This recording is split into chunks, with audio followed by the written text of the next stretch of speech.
Hi students, welcome to Bio Library. I am Manisha and today we'll talk about your BARC PhD interview preparation. Basically I think abhi you or some of the students among you have been shortlisted for BARC interview. तो मुझे कुछ emails आए हैं, कुछ comments आए हैं कि इसके regarding आपको वीडियो चाहिए. ऑल्दो आई थिंक जो PhD इंटरव्यूज़ पे अप्लाई होती है रूल्स, वो सारे रूल्स अप्लाई होते हैं अगेन इस इंटरव्यू पे भी. So you can go watch मेरा इंटरव्यू में जो चीज़ें you need to take care about वाला वीडियो. तो how to introduce yourself and basic छोटे मोटे जो वीडियोस आपको मिल जाएंगे, अब उनको एक बार एक नज़र मार लेना. यहाँ पे सिर्फ 2 ही टॉपिक्स पे बात कर लेंगे. पहला is what should be your dress code, है ना, कि आपको कपड़े कैसे पहन के जाने. एंड सेकेंड, जिन बच्चों को थोड़ा टेक्निकल पार्ट में यानी कि मॉलिक्यूलर टेक्निक्स वाले डोमेन में इश्यूज आते हैं, प्रॉब्लम्स होती हैं इन टैकलिंग क्वेश्चंस, उसके बारे में. ठीक है, तो फर्स्ट थिंग इज़ कि आपको फॉर्मल्स पहन के जाने. देखो, बहुत ज़्यादा फ़र्क नहीं पड़ता है आपने क्या पहना है उसका, तब जब आप एक्सेप्शनल परफॉर्मेंस देते हो, राइट. लेकिन हाँ, आप खुद भी बहुत बार जस्ट बिकॉज आप बहुत ही, आप क्या मैं भी बहुत ही अगर शोई ड्रेसेस पहन लेते हैं या फिर कुछ ऐसा पहन लेते हैं जिसमें खुद हम भी वी आर ऑक्यूपाइड, मतलब मेरा अटेंशन जाएगा अगर मेरे खुद की ड्रेस पे और मुझे पता नहीं है कि मैं उस ड्रेस में कितनी कंफर्टेबल हूँ, कितनी सही लगती हूँ, कितनी डिसेंट लगती हूँ. तो of course I think about it कि यार मैं आज कैसी लग रही हूँ. सो आई थिंक मैं कहूँगी कि किसी पुराने PhD इंटरव्यू में जो भी PhD इंटरव्यू या किसी भी इंटरव्यू में जो भी आपने ड्रेस पहनी आप वो पहनो. उससे दिमाग का एक एक टेंशन हट जाती है कि यार हम कैसे लग रहे होंगे, because way already know dress का झमेला ही अलग हो जाता है, ख़त्म हो जाता है. ठीक है, जीन्स बहुत ज़्यादा उसमें आ जाती है. लाइक आपको फॉर्मल्स पहनने हैं फॉर बॉयज़ ऑल्सो, आप फॉर्मल्स प्रेफर करो, लेकिन स्पेशली BRC इंटरव्यू के लिए फॉर्मल्स खरीदो, नॉट अ गुड चॉइस. अगर जीन्स है तो फिर जीन्स ही पहन के जाओ. तो ऐसा वो नहीं है, बस आप डिसेंट बन के इंटरव्यूज़ में जो ड्रेसेस पहनते हैं उसके अकॉर्डिंग ही ड्रेस आप होके जाओ, बिकॉज उससे आपका खुद का ध्यान भी उन पे नहीं जाएगा. और अगर जो भी आपका इंटरव्यू होता है तो बहुत सारे केसेस में there is a psychologist among the panel, जो कि BRC के साइंटिस्ट वाले इंटरव्यू में तो होते हैं.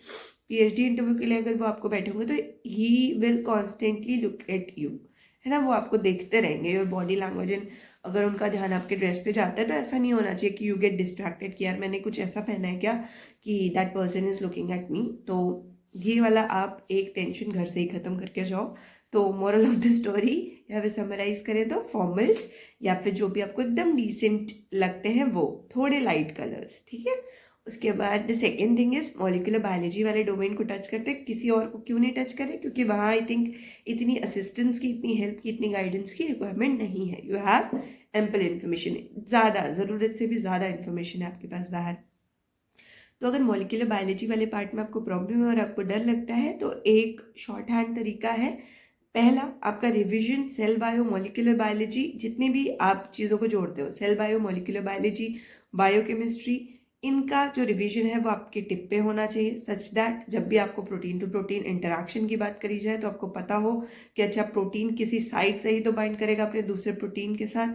तो ये सारी चीज़ें पता होने के लिए आपको सेल बायो और मॉलिक्यूलर बायोलॉजी भी पता होनी चाहिए. ठीक है, DNA प्रोटीन की बात करें तो भी आपको पता होना चाहिए कि उस प्रमोटर पे जिस तरीके से RNA पॉलीमरेज आके बाइंड करता है वैसे ही DNA के किसी सेगमेंट पे आके कोई प्रोटीन बाइंड करेगी, और अगर वो बाइंड कर रही है तो वहाँ पे बाइंडिंग साइट होगी, और अगर वहाँ पे बाइंडिंग साइट होगी तो हम अगर उस साइट को साइट डायरेक्टेड म्यूटाजेनेसिस कर दें तो वहाँ पे हमें पता चल सकता है कि ठीक है यहीं पे बाइंड कर रहा था. साइट डायरेक्टेड म्यूटाजेनेसिस बहुत बात की बात है, शुरुआत तो आपकी बहुत ही प्रिलिमिनरी चीज़ से होगी. ठीक है, तो इसके लिए आपको क्या करना है, आपके पास मॉलिक्यूलर बायोलॉजी की जितनी भी टेक्निक्स आपने पढ़ी हैं, अगर नहीं पढ़ी हैं, अगर 1 वीक का टाइम है, मुझे पता नहीं आप लोग का इंटरव्यू कब है, तो 1 वीक का टाइम है तो आप एक चीज़ कर सकते हो कि जितनी भी टेक्निक्स है एक पेज पे आप प्रिंट कराओ.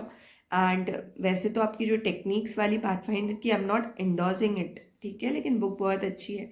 पाथफाइंडर वाली जो मॉलिक्यूलर बायोलॉजी की टेक्निक्स की बुक है, अच्छी in the sense short hand है, रिविजन कर सकते हो, फिर भी बिटवीन द लाइंस मिस हो जाती है, उसके लिए तो ऑथेंटिक बुक्स का कोई मुकाबला ही नहीं है. ठीक है, तो अब आप इंडेक्स पकड़ो इस किताब का, जो कि आपकी पाथफाइंडर की टूल्स एंड टेक्निक्स वाली किताब है. इसका इंडेक्स पकड़ के इसके इंडेक्स में जितनी टेक्निक्स है, कीप लुकिंग एट इट। आप 4 बार 5 बार उनको देखो एंड उसके बाद अपना एक बगल में एक लाइन खींच के बनाओ कि इन टेक्निक से क्या क्या कर सकते हैं। तो इससे होगा क्या, अगर आपके पास 6 या 7 या 10 तरीके की टेक्निक्स आपको पता है तो आपको हो सकता है डीएनए इंटरेक्शन की बात हो, डीएनए प्रोटीन की इंटरेक्शन की बात हो रही हो, प्रोटीन की बात हो रही हो, प्रोटीन को पूल करने की बात हो रही हो, जो भी बात होगी वो इन्हीं टेक्निक्स में से किसी की चीज़ की होगी। तो मेरा कहना है कि 4 पेज में या तो आप उठा के सारी टेक्निक्स के ग्राफिकल चार्ट्स बना लो, अपने पास इंफॉर्मेशन रख लो, या फिर आप इस इंडेक्स को ही कॉपी कर लो एंड कीप रिवाइजिंग इट। रटना नहीं है। जब आप रिवाइज करोगे तो एटलीस्ट आप ट्राई कर सकते हो वहाँ पे, क्योंकि आपको हिंट्स मिलते हैं। जब आपको हिंट्स मिलेंगे तो आप 1 2 3 करके किसी ना किसी टेक्निक्स पे आ जाओगे। तो ये जो तरीका है, ये तरीका ऑलरेडी स्टूडेंट्स ने करा है and they have got their results, इसलिए मैं आपको भी बता रही हूँ। दूसरा, रही बात बहुत ही सिंपल चीज़ों की, जैसे कि पैनिक करना, तो पैनिक करने वालों के लिए अगर इंटरव्यू बहुत ज़्यादा इंपॉर्टेंट है, लाइक आपके लिए डू और डाई सिचुएशन है कि मेरे को यही चाहिए and then things are going, बहुत ही खतरनाक हो जा रही हैं चीज़ें आपके लिए, इस इंटरव्यू पे सब कुछ टिका है, तो यहाँ प्रॉब्लम आने वाली है, क्योंकि आप you have become attach to the idea कि आपको ये चाहिए। तो उससे थोड़ा सा डिटैच होइए, फोकस ऑन योर वर्क, अपने पार्ट पे काम करिए। वहाँ पे जो पूछा जाएगा डीप ब्रीदिंग करिएगा। बहुत सारे स्टूडेंट्स के लिए प्रॉब्लम यहीं पे ख़त्म हो जाती है कि इफ़ दे मतलब ब्रीद डीपली वहाँ पे और बहुत शांति से उस क्वेश्चन को सुनते हैं, आप एग्जामिनर को या फिर आपसे जो इंटरव्यूअर है उनसे रिपीट करने को बोलिएगा question, that's your right, be very polite in that, ये याद रखना है आपको। तो बहुत पोलाइटली उनसे रिपीट करवाइएगा क्वेश्चन, सच दैट वो जब भी रिपीट करेंगे तो वो फ्रेगमेंट करके देंगे आपको क्वेश्चन। इस बार आपको डीप रीड करना है and you will come up with your answer, ठीक है। With this I will sum up my video, क्योंकि I am already having difficulty in speaking. Thank you everybody and all the best for your exam.